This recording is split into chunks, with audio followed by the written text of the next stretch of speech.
Muy, pero muy bienvenidos al canal Héctor González. Bueno, hoy vamos a seguir tocando ciertos temas y vamos a seguir profundizando en nuestro creador, ¿no?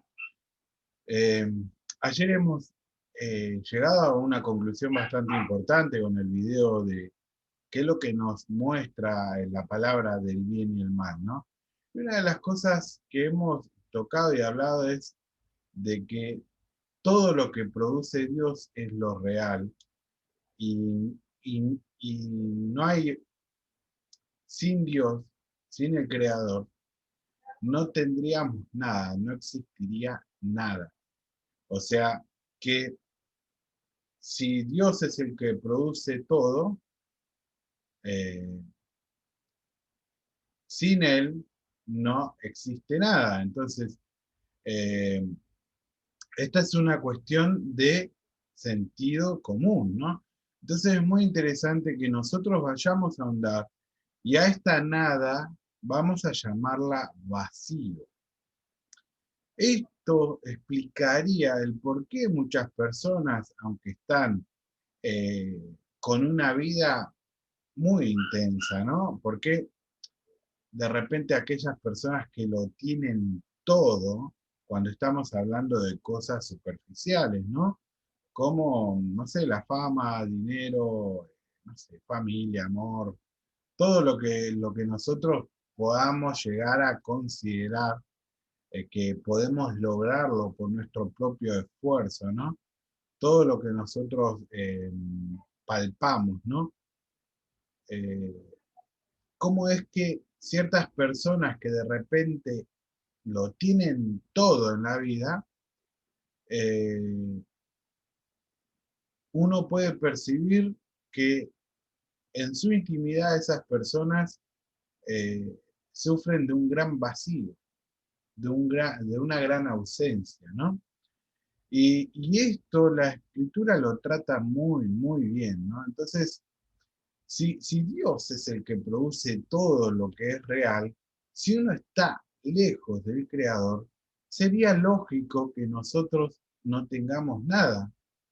Entonces, vamos a ver cómo lo explica las escrituras y cómo vamos andando en el vacío, cómo se refleja el vacío. El vacío es el sinónimo de la ausencia de algo, ¿no? No hay nada. Vacío es algo que no tiene nada. Entonces, esto es algo que la escritura trata muy, muy, pero muy bien, ¿no? Entonces vamos a empezar con un pasaje en Primera de Corintios. Lo tenemos acá, Primera de Corintios 13. Es un pasaje muy, muy, pero muy conocido que habla sobre el amor, ¿no? Entonces, antes de hablar del amor, vamos a concluir, a ver qué es el amor, ¿no?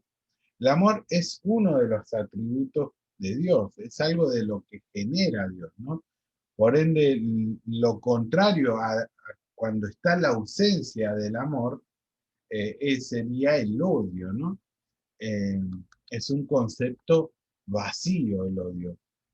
Al igual que la mentira es un concepto vacío, y así vamos a ir empezando a determinar, ¿no? Todos estos conceptos contrarios a todo lo que produce Dios son conceptos vacíos, ¿no?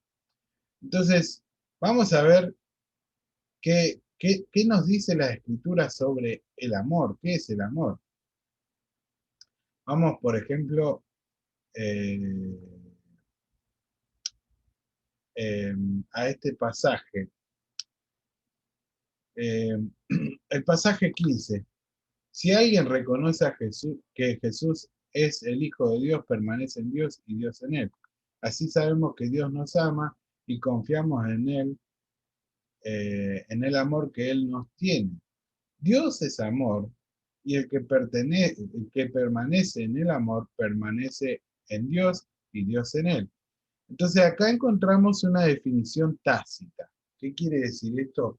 Cuando una definición eh, se manifiesta con una seguridad, con una firmeza, ¿no? Y esta definición dice, Dios es amor.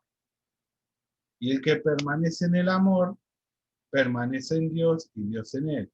Entonces, cuando nosotros en 1 Corintios leemos, déjense guiar por el amor, es lo mismo que decir, déjense guiar por Dios.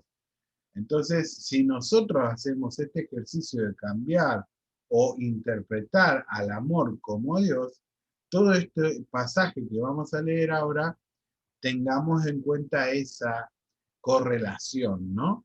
Entonces, vamos a empezar a aprender algo muy interesante hoy. Porque todo lo que proviene de Dios es pleno y todo lo que no proviene de Dios es vacío, porque solo Dios provee cosas. Y si Dios no te provee nada, no tenés nada. Entonces, esto es muy interesante de poder entenderlo. Si yo puedo hablar varios idiomas humanos e incluso idiomas de ángeles, pero no tengo amor, soy como un metal que resuena o una campanilla que repica. Yo puedo tener el don de profetizar y conocer todos los secretos de Dios.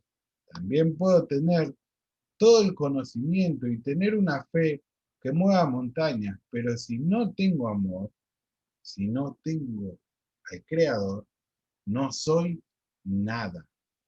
Y esto tiene que ver con el concepto que estamos hablando, ¿no? O sea, vamos a ver que a medida que vayamos leyendo todo este capítulo, vamos a entender un montón de cosas y vamos a ver, vamos a ver que es mejor como lo explica la palabra que como lo explico yo. Pero es importante que el vacío es un concepto que obviamente aparece cuando nosotros no conocemos o no tenemos al Creador.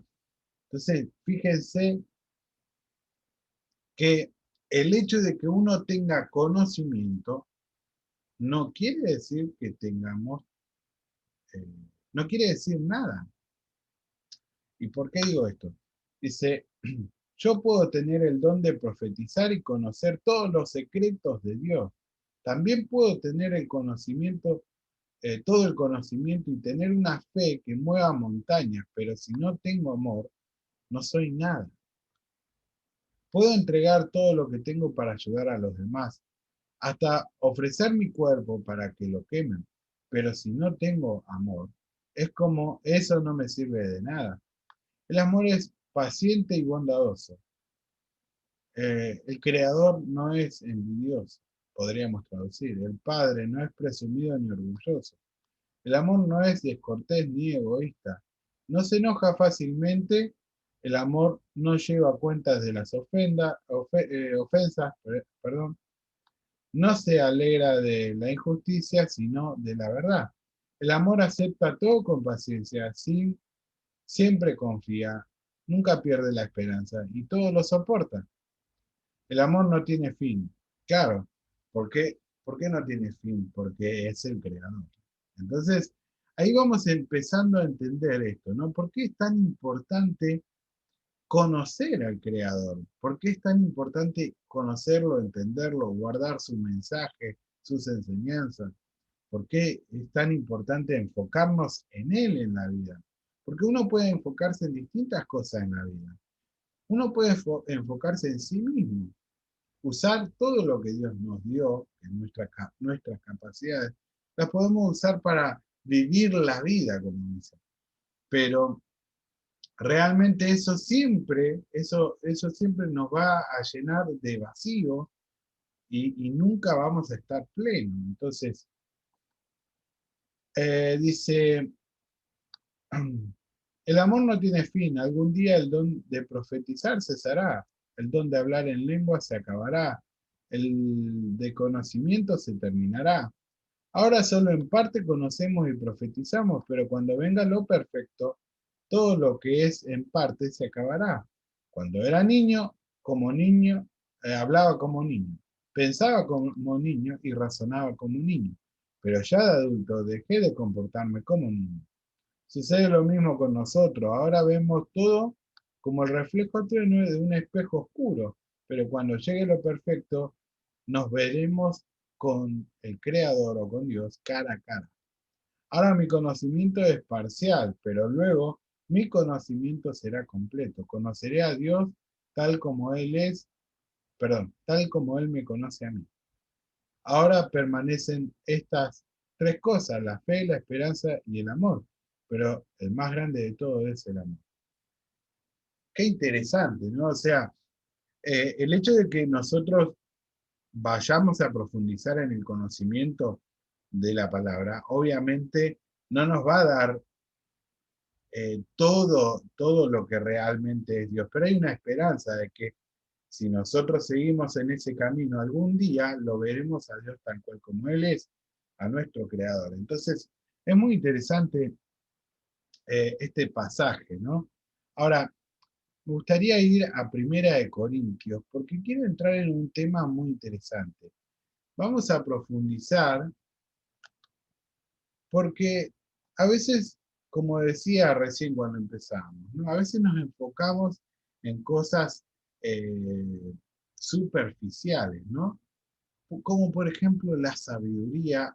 eh, por eso hay que entender bien. Hay una sabiduría que viene de las escrituras, que esas al provenir de Dios llenan, y hay otra sabiduría que no viene de Dios, que viene de otro lado, y que realmente no llena. Y es por eso que mucha gente siempre está sacando teorías nuevas, ideas nuevas. En cambio, cuando uno llega a la palabra, se conforma con lo que la palabra dice. Pero no por una sumisión ciega, sino porque justamente la palabra tiene la capacidad de llenarnos. Entonces, esto es algo que el mundo no puede hacerlo. Entonces, o la sociedad no puede hacerlo, los intelectuales no pueden hacerlo, no pueden hacerlo. Ahora, vamos a leer un poquito este pasaje. Dice, eh, hermanos, les pido en el nombre del Señor Jesucristo que se pongan de acuerdo unos con otros para que no haya divisiones entre ustedes. Les pido que se unan nuevamente en torno a las mismas ideas y los mismos propósitos. Le digo esto porque algunos de la familia de Chloe me ha contado que hay discordia entre ustedes. Es decir, que algunos de ustedes dicen, yo sigo a Pablo, otros dicen, yo sigo a Apolo, yo sigo a Pedro. Yo, y otros dicen, yo sigo a Cristo. ¿Es que Cristo está dividido? ¿Acaso Pablo fue crucificado por ustedes? ¿Fueron ustedes bautizados en el nombre de Pablo? Agradezco a Dios que la mayoría de ustedes no fueron bautizados por mí, excepto Crispo y Gallo. Así nadie puede decir que ustedes fueron bautizados en mi nombre. Bauticé a la familia de Estefana, pero no recuerdo haber bautizado a alguien más. Cristo no me ha enviado a bautizar, sino a anunciar la buena noticia de salvación, y no con palabras de sabiduría, para que la cruz de Cristo no pierda su poder. Acá quiero pararme en esto porque me parece muy interesante que nosotros vayamos entendiendo esto. Acá lo importante siempre va a ser la palabra. Y ojo, conseguir a un ser humano y confiar en un ser humano. Entonces, ¿por qué? Porque realmente cuando uno confía en un ser humano, confía en sus criterios, en sus ideas, corre un gran peligro. Sin embargo, es muy interesante ir a las escrituras y confiar en la palabra. Por esto mismo que yo decía, ¿no? El ser humano no tiene la capacidad de poder llenar ciertos vacíos. Solamente Dios tiene esa capacidad. Ahora dice, el mensaje de la cruz parece una tontería para aquellos que están perdidos, pero para los que estamos siendo salvados es el poder de Dios. Como está escrito, destruiré la sabiduría de los sabios y confundiré el entendimiento de los inteligentes. ¿En qué queda el filósofo? ¿Cómo queda el experto en la escritura? ¿Dónde está el intelectual que discute sobre asuntos de este mundo? Dios ha convertido en tontería la sabiduría de este mundo. El mundo en su propia sabiduría no conoció a Dios. Así que Dios, en su sabiduría, prefirió salvar a los que creen por medio de la tontería del mensaje que anunciamos. Los judíos buscan milagros, mientras que los griegos buscan sabiduría, pero nosotros anunciamos a Cristo crucificado. Este mensaje resulta ofensivo para los judíos. Les parece una tontería a los que no son judíos. Pero para los que han sido llamados por Dios, judíos o no, este mensaje es poder y sabiduría de Dios. Pues la tontería de Dios es más sabia que la sabiduría de los hombres, y la debilidad de Dios es más fuerte que la fortaleza de los hombres. Pero muy interesante este pasaje para poder entrar directamente a la vida de una persona que era muy sabio. Y como dice Primera de Corintios, yo puedo saber todo, pero si no tengo amor, si no tengo el Creador, no soy nada. Y esto pasó con esta persona. Es muy interesante que cuando nosotros, como leímos en Primera de Corintios, es muy peligroso seguir a un ser humano, porque ellos tienen errores. Muchos podemos tener como ideal a este personaje que fue el rey Salomón, el rey más rico que existió, el más sabio que existió. Ahora, todo eso es garantía de que podemos estar bien con Dios por todos estos atributos. Quiero mostrarles a ustedes de que realmente hay que enfocarse en conocer a nuestro Creador. Dice, al rey Salomón le gustaban mucho las mujeres, estaban en Primera de Reyes capítulo 11, especialmente las que venían de otras partes del mundo. Además de la hija del faraón tenía mujeres hititas, mujeres de los moabitas, amonitas, edomitas y sidonios. El Señor le había dicho al pueblo de Israel, no debes casarte con mujeres de otras naciones. El hacer esto te llevará a seguir a los dioses de otras naciones. Sin embargo, Salomón se enamoró de esas mujeres y él tuvo 700 esposas, hijas de otro jefe de Estado, y 300 concubinas. Ellas lo alejaron de Dios. Miren que aunque él era sabio, aunque él era poderoso, fue apartado, ¿no? O sea, cuando Salomón era viejo, sus esposas lo convencieron de seguir a otros dioses y su corazón no estaba completamente entregado al Señor su Dios, a diferencia de lo que había hecho su papá David. Salomón fue devoto de Astarte, diosa de los sidonios. También adoró a Moloch, el ídolo horrible de los amonitas. Así Salomón hizo mal ante los ojos del Señor y no siguió de todo corazón al Señor como sí había hecho su papá David. Entonces, ¿por qué voy a este personaje? Porque este personaje generalmente es muy venerado, hasta hoy en día es venerado incluso por la masonería, y sin embargo es una persona que renegó de su creador, aún siendo sabio y aún recibiendo esa sabiduría de parte de Dios. Mire lo que terminó haciendo. Lo que, este error que cometió Salomón y este final que tuvo Salomón hizo que su reino, Israel, fuera dividido. Después, si ustedes tienen tiempo, que creo que les va a convenir seguir leyendo la historia de Salomón. Muy interesante. Ahora, ¿qué hace, qué hace la ausencia de Dios en la vida de una persona? Este rey Salomón se apartó del camino del Creador. Y acá podemos ver el resultado. Este es el libro que él escribe siendo viejo, ¿no? Siendo posterior a toda esta etapa, ¿no? Entonces es muy interesante que nosotros entendamos lo que produce una vida apartada del Creador. Aquella persona que tiene conocimiento y no conoce al Creador, tenga cuidado, porque puede terminar como Salomón.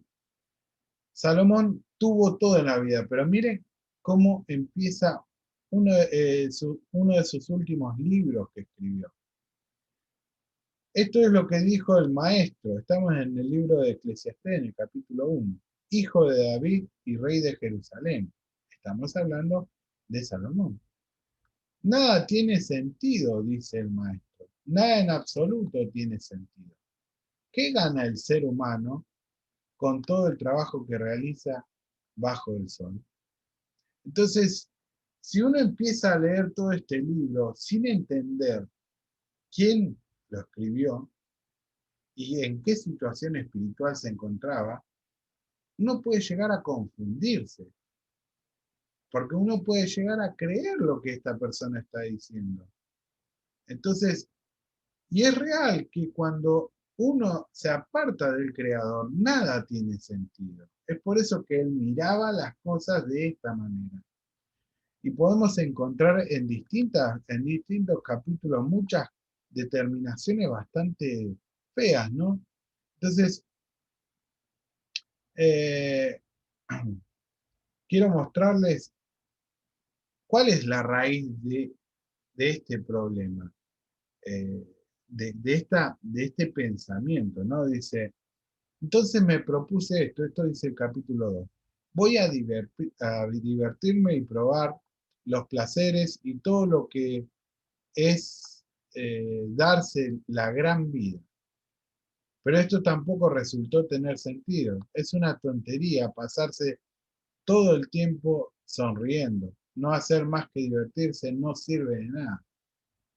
Así que decidí llenar mi cuerpo de vino mientras llenaba mi mente de sabiduría. Traté de hacer esa tontería porque quería ver si era el único bien que el ser humano puede encontrar para disfrutar su corta vida. Eh, y acá empieza a nombrar un montón de cosas que hizo y nada le resultó bueno, dice. Eh, entonces, eh, dice, miren el verso 20, yo después les recomiendo que ustedes lean todo, ¿no? Dice, así que me deprimí mucho al pensar en todo el trabajo que había hecho bajo el sol, porque uno trabaja con sabiduría, entendimiento y dedicación para finalmente dejárselo al que no trabaja para conseguirlo. Eso está muy mal y no tiene sentido. Entonces, acá vamos a ver un libro bastante pesimista. O sea, vamos a ver que él buscó por todos los medios, menos buscó conocer a Dios. Y este es el gran problema que, que, que, que, que, que, que podemos tener. Y esto es lo que genera eh, todo lo que no viene de Dios, un gran vacío. Dice, yo el maestro, estamos en el capítulo 1, verso 12, esta es la raíz de su problema. Yo el maestro fui rey de Jerusalén, el rey de Israel en Jerusalén, y decidí estudiar y usar mi sabiduría para aprender acerca de todo lo que se hace debajo del cielo. Y este es el problema, ¿no? Cuando uno empieza a indagar lo que se hace debajo del cielo, por algo Cristo decía, hágase tu voluntad en la tierra así como en el cielo. Y acá en la tierra no se hace la voluntad de Dios. Solamente hasta que vino Cristo y estableció a una nueva forma de vivir, nadie podía hacer la voluntad de Dios. Solo ahora que creemos en Cristo podemos hacerlo. Pero digo, Salomón aprendió todo lo que se hace debajo del cielo. Y esto es el problema y la raíz de todo, ¿no? Entonces, aprendí que Dios le ha dado una tarea muy agobiante a los seres humanos. Observé que todo lo que se hace bajo el sol, y concluí que nada tiene sentido, todo es como atrapar el viento. Y esto, digo, es lo mismo que les pasa a las personas que de repente buscan eh, en objetivos eh, naturales, ¿no? Alcanzar metas como una carrera, una familia, un montón de cosas que uno dice, bueno, son cosas buenas, con eso voy a lograr ser feliz, pero realmente la felicidad no está ahí, porque si bien son cosas buenas para nosotros, no nos llenan, porque el único que nos puede llenar, que puede llenar ese vacío, es nuestro Creador. Este es el video de hoy, espero que les haya gustado y nos vemos la próxima. Hasta pronto.